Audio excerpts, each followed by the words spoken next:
Hello,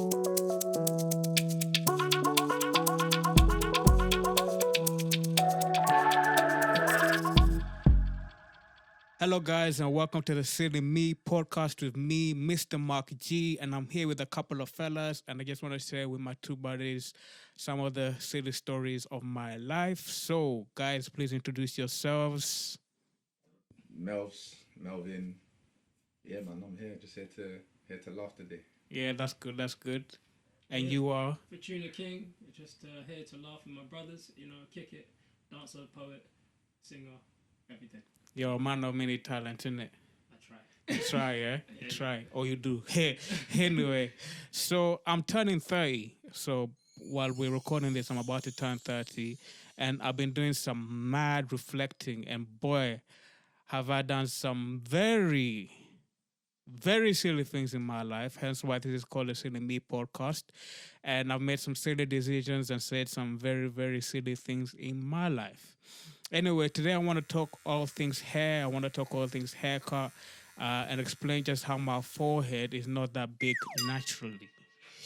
So it's not a natural big forehead. So basically, no, it's for real. It's for real. My head should not be this big. And yeah, I'm just gonna share a couple of stories. So basically, there's this one time I went to a friend to record a track, and I use the term friend loosely because of what he did to my life. But let's just call him friend for now, innit?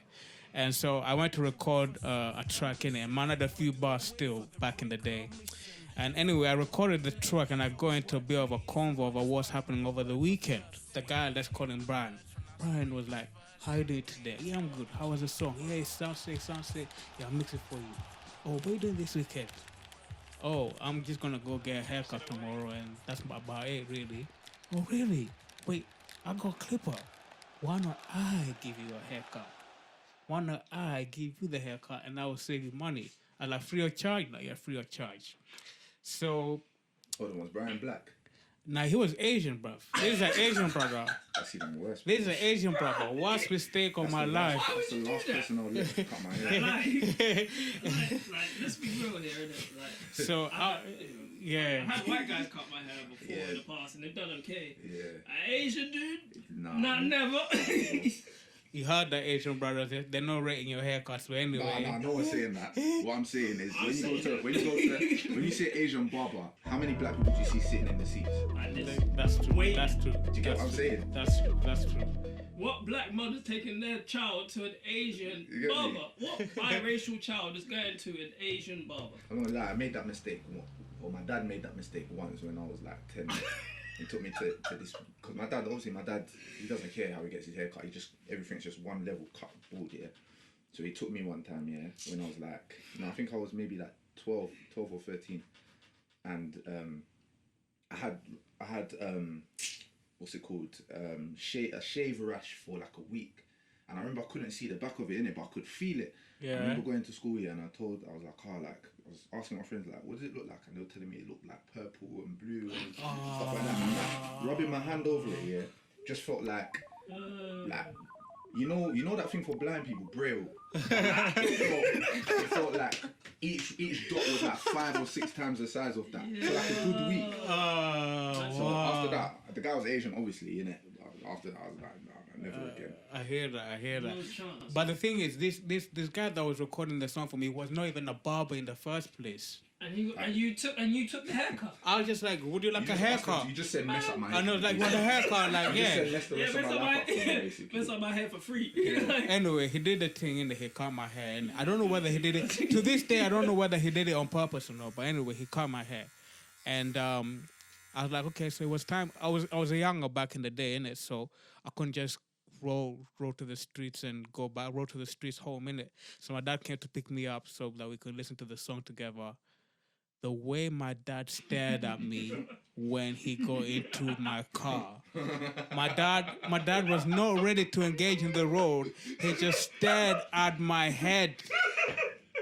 He stared at my head and he was like, what happened to the hairline, blood?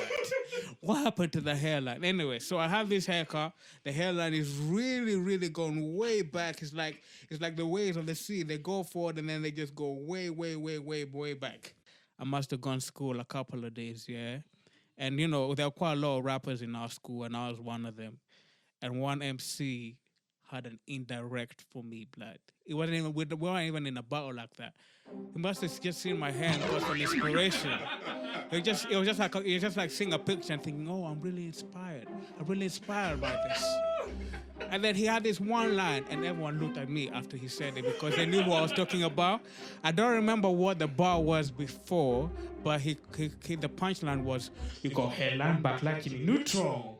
And all of a sudden, I was a Jimmy Neutron of Partridge High School.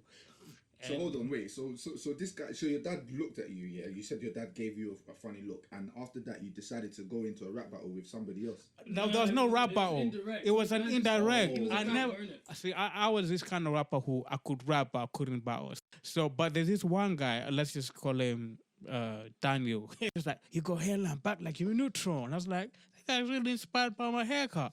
But anyway, yeah, that's just how I got my big forehead, man. And Can I just say, I don't like haircuts, obviously, because of the way my hair looks.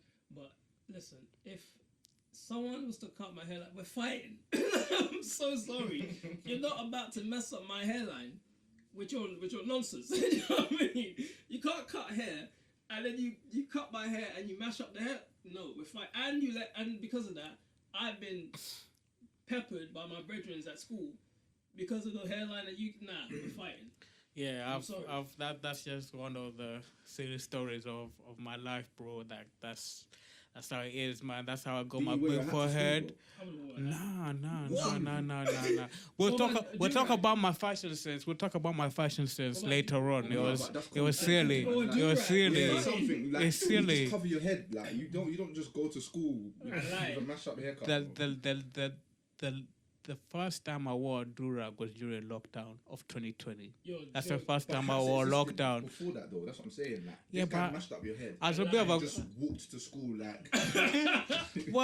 well, the teachers will tell you to take the hat off, bro. Bruh. I don't know about schools in London, but that Medical thing. reasons. I'll say whatever. Just keep the hat on. lie, You can't take bruh. off the hat because.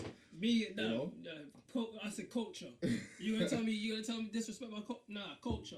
That's me, Yeah, I man. hear that, but yeah, that's. That's ruthless, man. Come on. Trust me. Man, School was horrible. I turned up to school with Air Forces and my tie hanging down on my first day.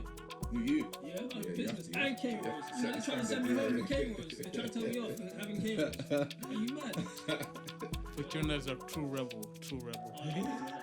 Those are stories.